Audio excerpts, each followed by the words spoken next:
In a small earthen pot in a Bihari farmer's kitchen, there's a pale brown powder. It looks like nothing special. It's slightly coarser than wheat flour. It smells faintly nutty, slightly smoky, like roasted nuts left in a clay oven.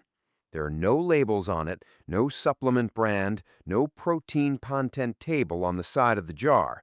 But in 100 grams of that powder, there's roughly 22 grams of protein, 7.6 grams of fiber, 8 milligrams of iron, calcium, magnesium, B vitamins, and a glycemic index of just 40. That puts it in the same nutritional league as a high-end modern plant protein powder costing 3,000 rupees a tub. The Bihari farmer pays about 80 rupees for a kilo of it at his village market, and the powder he's selling has been eaten by the people of his region for so long that it predates the Great Pyramid of Giza. This is the story of Sattu, the 5,000-year-old Indian warrior powder that quietly fed civilizations, fueled empires, and is now showing up in modern protein bars in New York and London. Before going further, I want to flag something honestly. The exact age of Sattu in its modern roasted and ground form is hard to pin down with archaeology. What we can document is the arrival of its main ingredient. According to food historian Colleen Taylor Sen in her book Feasts and Fasts, A History of Food in India, the chickpea, called chana in Hindi, arrived in the Indus Valley from Western Asia in the 4th millennium BCE, which means around 4,000 to 3,500 BCE. That's roughly 5,000 to 6,000 years ago. The Great Pyramid of Giza was built around 2560 BCE, almost 1,000 years later. So yes, chickpea cultivation in India is genuinely older than the pyramids. Sen also documents the consumption of chickpea flour during the Indus Valley civilization itself. The specific preparation, dry roasted and stone ground, that we call sattu today, has its earliest clear linguistic and textual roots in Sanskrit and Ayurvedic literature, dating to the 1st millennium BCE. So when we say sattu is 5,000 years old, we're talking about its main ingredient, its underlying preparation principle, and a continuous food tradition that spans an enormous arc of Indian history. Let me start with the word. Sattu comes from the Sanskrit word saktu, which originally meant coarsely ground, parched barley meal. The word appears across the great Ayurvedic medical texts, including the Charaka Samhita, the Sushruta Samhita, and the Ashtanga Hridaya Samhita, all composed between roughly 600 BCE and 600 CE. These are the foundational textbooks of classical Indian medicine, and they describe saktu as a healing food. They specify how it should be prepared, what grains it can be made from, including barley, called yava, Bengal gram, called chanaka, and a type of rice called shali. They describe its cooling properties, its ability to provide energy without heating the body, its role in treating fatigue, and its use in summer when other foods would cause heat-related illness. The preparation principle is brutally simple. Whole grains, traditionally Bengal gram or barley, are dry roasted in an iron vessel using hot sand. The sand is heated until it's almost too hot to touch.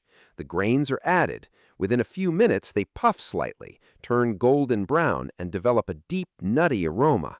The hot sand is sifted away. The roasted grains are then ground on a stone chakki into a fine, pale brown powder. That's it. No water, no oil, no cooking, no preservatives, no salt, just roasted grain, ground. What that simple process produces is a food technology that almost defies belief. Sattu requires no further cooking before eating. You mix it with water, you stir, you drink. Or you mix it with mustard oil and spices and use it as stuffing for litti, the dough balls of Bihari freedom fighters. Or you knead it with a little salt and water and eat it as a soft dough. Or you stir it into milk and jaggery for a sweet drink.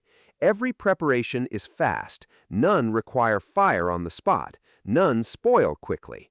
A bag of sattu can sit in a soldier's pouch for weeks, in a farmer's pot for months, in a traveler's bundle across a continent, and remain perfectly edible. This is why sattu became a soldier food across multiple eras of Indian history. The brief connection to Alexander the Great's invasion in 327 BCE comes from Greek records of his army encountering a roasted gram flour mixed with water, which historians have suggested was sattu. The evidence is suggestive rather than fully documented, but the food fits the description. By the Mauryan era, around 320 BCE, sattu and similar parched grain preparations would have been a logical part of the Mauryan ration system that Chanakya's Arthashastra describes in such detail. By the 17th century, Shivaji's Maratha cavalry, moving through the Sahyadri Mountains in lightning raids, almost certainly relied on similar parched grain field foods to sustain their speed. By 1857, the freedom fighters of Bihar were carrying sattu stuffed inside their litti to evade British patrols. And in 1999, during the Kargil War, sattu is reported to have been part of the ration system used by Indian troops at high altitude, where cooking was difficult. The reasons it kept getting reinvented as a military food are the same across every era.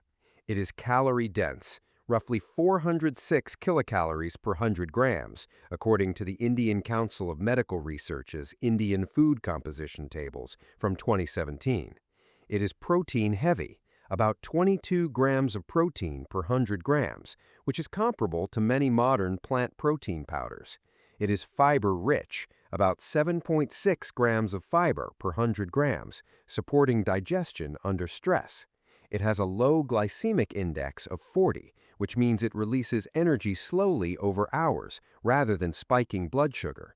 It is rich in iron, magnesium, calcium, B vitamins, and complete enough in essential amino acids that when eaten with cereals like wheat or rice, the combination provides all 9 essential amino acids the human body cannot make on its own.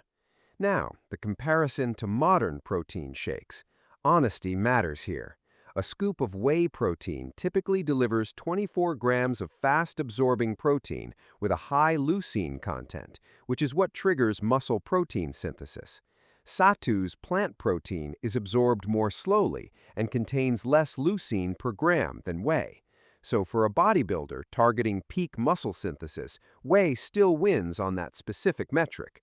But for sustained energy, hydration, electrolyte balance, gut health, and overall nutritional density at a fraction of the cost, sattu holds up shockingly well.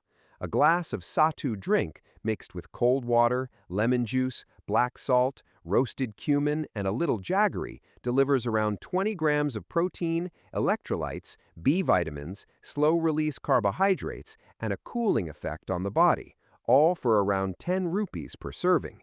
That same drink in a New York wellness shop would cost $15 and would be sold as an ancient Indian functional drink.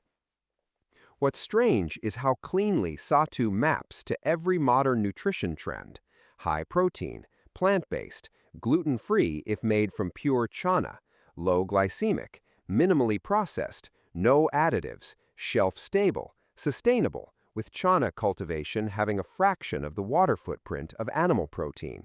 The wellness industry has spent the last decade rediscovering each of these properties as if they were new. The Biharis have been drinking them out of a clay pot for 50 centuries. The poet of Bihar might tell you that the same pale brown powder that fueled the soldiers of the Mauryan Empire, the freedom fighters of 1857, and the wrestlers of Varanasi today is the same powder that's now being marketed as a superfood in Brooklyn. The poet would be right. The food is the same. The chana is the same. The roasting is the same. The grinding stone is the same. What changed was who was selling it and how much they were charging. So tell me below, if you had to swap your regular protein source tomorrow for a 5,000-year-old roasted gram powder mixed with cold water and a squeeze of lemon, drunk standing up in a Bihari village kitchen, would you make the switch, or would you stick with the modern tub on your shelf?